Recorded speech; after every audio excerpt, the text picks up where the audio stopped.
Итак, это точно в ближайшее время сбудется. Давай посмотрим, что. Что сбудется у тебя в ближайшее время. Смотрим.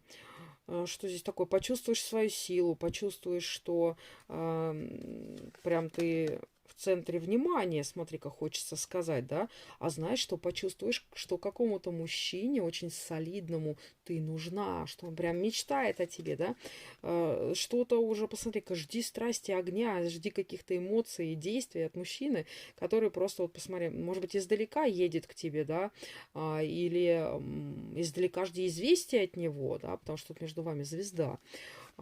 Что здесь такое?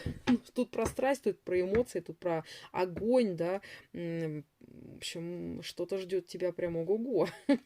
Так, что-то уже прям к тебе несется, да, и тебе это прописано по судьбе, да, видишь, духи рода тут говорят, что это твой мужчина, да, может быть, были какие-то препятствия, но жди его.